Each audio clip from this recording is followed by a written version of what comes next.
Welcome to day 119 of our BitClout journey. I'm Ed Krasenstein here with my twin brother Brian, and we have another special guest today, IZY. You know her on BitClout simply as IZY, IZY. How's it going, IZY? All is good. Thank you for inviting. Yeah, so there's not too much news today. I think I'll touch quickly on something that's going on with CloutFeed, and then Brian can talk about the BitClout price a little bit. So CloutFeed, as many of you know, it's the iOS and Android app, and the Apple Store actually made it so that they can't have diamonds on the app, which kind of was discouraging, especially to us because we like giving diamonds out a lot, and CloutFeed kind of allowed us to do that. So they had to take the diamonds off of the iOS app. But we just learned yesterday that they've released an app outside of the Apple App Store for iOS that you can download on test flight, and it allows you to diamond post like it did before. So you can see more on that if you just go to the CloutFeed BitClout account. They have a link where you can download the app for your iOS device. So it's really cool. Yeah, Apple is known as having kind of a walled garden where they don't allow other applications to make money unless it goes through them. So I think that's why you saw them ban an app with diamonds. I know Diamond Hands talked about trying to work on a workaround so that it can still be functioning on iOS on the iPhone, but we don't know if that's coming or if what CloutFeed is doing is that workaround. So I guess we'll see. Have you used CloutFeed, Isaac? Yes, I do use it. I think I signed in the very beginning when I just heard about it. So like I'm using it for a pretty long time, but I was signed only with with my name, right? So yes, I think that I have to do that separate wallet account as many people does, and maybe after I will feel like more comfortable to sign up with my identity. But I believe this is what Diamond had said. He said that all those applications, maybe they will, maybe that's the main sense of the BitClout, that they will bring the other platforms like to work engage and the other applications. So I believe that all the other applications, they will use their identity, and we'll have to just get it more in a more calm way. That they are not trying to. I know Diamond Hands actually backed CloutFeed and said it's safe, and they actually open source the software so everybody can see that it's safe. So CloutFeed's actually one that you can be confident in. Like, so you don't. So that we did the same thing in the beginning. We used another account in order to use CloutFeed, but since it's been open source, the kids, right? Hands kind of gave it his blessing. We started using our regular account on there. Yeah, the same. And I think what you said, like creating a separate account and transferring your holdings over to that account that's secure, and then using these other apps with your main account. I think that's good advice, just because you don't know what other apps you might use. Like we test a lot out, so we did that. We want to be able to test things without worrying a whole lot about losing everything we have. So I think that's good advice, actually. Yeah, and I think that in the future they will come up with a certain way when like the other developers, they will make it clear from the very beginning that all is safe, and just in the beginning we might take it safer and like create maybe some our own way to go to that account. But I think in years future they will just set it from the very beginning, and nobody will even worry about their information. Yeah. So I just want to touch on the coin price, and I want to get to you and talk about NFTs. I know you're an artist and you're producing a lot of really cool stuff. So BitClout, the clout price is still at about $100. Yesterday, it spiked up when the Bitcoin price rose. It spiked up to about 104, 105. We're still seeing those small sells of 2.5 clout in spurts every couple of minutes. So that's kind of keeping some selling pressure on, but we still have that wall of about 18 or 19,000 bids at $100. So we're pretty much where we were the last week or so. It's not really moving much. It's kind of stuck within a really tight range right now. But yeah, let's talk about you. With NFTs coming, I assume that you're pretty excited. I know that you were talking to some other artists about maybe collaborating. What are you expecting out of NFTs from BitClout? Um, I think that, in one time when we were on Clubhouse, we thought that we were really waiting for the Androids to come and to bring the Clubhouse to the same level as it was before. And like we were super excited and we gave a lot of hope for the Android. And I feel like we're doing the same thing with NFT. I think that the growth will be like not like immediate, but I think it will start like grow slowly. When we will improve the work of NFT, when the sales will be very good, when people will get the clear information, what is it all about, and like artists will start to feel like did IZY freeze up? come. But I think yes, I think the increase will be like more slow than many people think it will be. But I mean, I don't mind if it will be like pumping without dumping.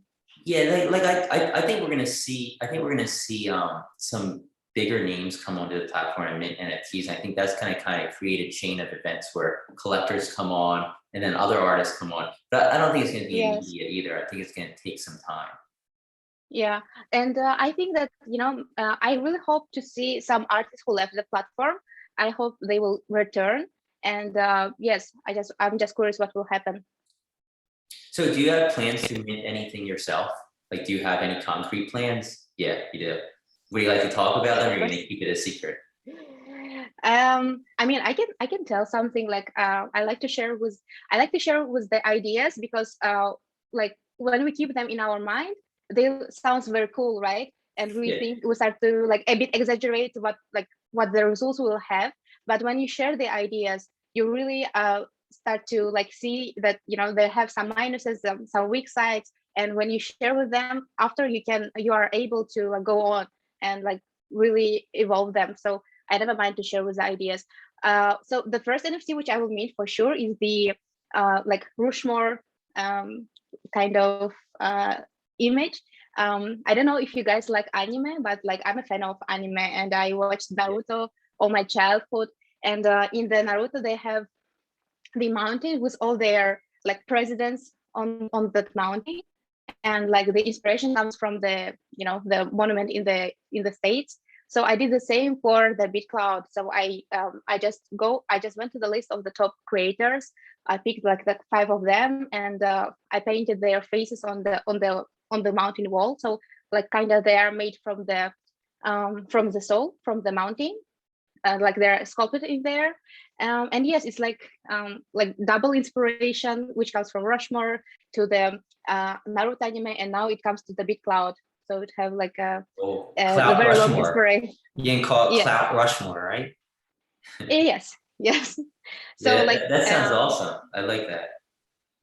Yeah, and also I was like showing the process all the time because I'm really drawing, like I'm hand drawing my art, so it takes time. It doesn't happen in 5 minutes in Photoshop or something. So the information it's very difficult to be in the social inside the social like things which are happening, because I might be like a bit late. My art can come a bit later than the thing happened. So I was like, I thought, okay, I will just post the process of my work, and I was posting like when it was 20%, 40%, 60%, 80%. So those guys who I drew there, they already know about this, and like people were asking me on Clubhouse, oh, when you will finish, when you'll show that. So I think that some people are waiting for that, and that if I will launch it with the NFT as my first NFT, I think that it will be nice, and it will be something important for the beginning of BitClout, conceptual a bit. Yeah, I agree. I think that sounds awesome. I'm looking forward to seeing it. Yeah, I know we talked a lot about like what you plan on doing about the royalties to your coin holders, and then the secondary market royalties. Like, have you thought about that much? Like, what percentages you're going to use, or are you just going to play it by ear? Yeah, like the royalties which we will send to our coin holders is a bit. It's not a bit. It's a new thing. So nobody knows how the mathematics will work in the best way. And before I was thinking that I might do the 50%. So I will really give a big reason to my co-holders to like stay there and attract new people. But I didn't thought that this percentage will stay there for forever on the NFT. So from the secondary sales, they will receive the same amount of percentage. I didn't thought about that. So when we spoke yesterday in Clubhouse, yeah, I think we'll have to balance it out. Like the only way I see to, to make it beneficial for others is like to decrease your own percentage as an artist. In this way, you can make it like more affordable. But on the other hand, like if you will take from the artist the benefits, then if they will just work for their, I don't know, name or for their co-holders or for other people, after a while they will just lose the energy inside of them, and they will stop to work on it. They will get disappointed, and when you don't receive the benefits for your work you have done, because we studied a lot, we invested a lot of time and a lot of energy, knowledge and stuff. So we have to receive something for that, and only that will give us energy and motivation to move forward and do the greater and greater things. So I really would like to people who are looking to collect the NFTs to not judge the artists who are putting the higher percentage, because I think if the percentage is higher and if you will collect those NFTs, it's in the long term, it's better because you will be sure that the artist will stay on the platform and will really improve on his skills and his art, and will do something really great. Because also from the other side, to draw something or to sculpt something or to record the music, you really need money to make it happen. Sometimes the record studio costs, this one costs less, this one costs more, and you want to improve your sound quality and you want to go to the better studio. So like don't really judge the percentage which artists will put, and like understand why, what is the reason for that. Yes, and something I just want to say something about that. So I think when the artist sells the piece, the original sale, you're getting all of that. I think minus the coin holder royalty. So you're going to get the full price minus the coin holder royalty. But on the secondary market, if you have any of the royalties too high, it just won't sell in the secondary market because the person that originally bought it is going to want to make a profit when they sell it. So say like the royalties are 50%, that means they have to sell for at least 50% more than they paid for it in order to make a profit. So you're going to have to kind of balance that with what you want to see go back to your coin holders and what you want to see as royalties. Yes, but I mean, I just want to also point out, you did mention giving the artist more of a royalty than maybe the coin holders. But if you think about it, if you own your own coin, that royalty to the coin holders is actually going to go to you as well. So just something to think about. Yeah, that's true. Yes, like I was referring to the founder reward percentage. So on the platform, on the BitClout, like our salary, we can say, comes from the founder reward, right? So the people who are doing the marketing, or people who are, I don't know, doing some stuff, but not the actual product or service, they can set the founder reward lower to attract a lot of people to invest. But for example, like I'm giving a real product which will stay with you forever, and it means that if I will set my founder reward much higher than the other people's, nobody will invest in me because they will not understand the value. So I cannot set it for 60%, 50%, 95%, because nobody will invest, because on the market there are people who have 1%, 9%, 7%, 10%, right? So if there will be some people who will enter to NFT and they will say, okay, I want a lot of sales, I will set like 1% to myself or 0% to myself and like 10% to my investors. If there will be a lot of people who will do that strategy, it will just the value of the percentage of the coin, of the creator, will just go down. So that's why I think it's important to understand why the percentage is like lower or higher. I also think there could be a race to the bottom where like every artist tries undercutting the other artists, and the artists don't make much money. So I guess it's important everybody gets some kind of a understanding. I think there's going to have to be a change where I think artists' founder rewards should be able to be higher. Like I mean, they are able to be higher, but I think we got to get it in our heads that if this person's an artist who's minting a lot of NFTs and selling them, their founder reward should be able to be higher, and I should be more willing to invest in their coin, just because their coin value floor is going to increase as they sell more NFTs.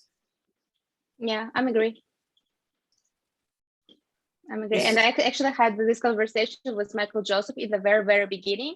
And when I just met you all guys, when I met the crew, we had the situation when Michael wanted to order the portrait for himself. And when he found out that my founder reward is like 50%, he said, like, no way, like, you don't understand the thing, like, you cannot set it to 50%, like, it's, you know, it's investment. It's not like I'm buying from you the thing, but I'm investing in you, so I want to grow.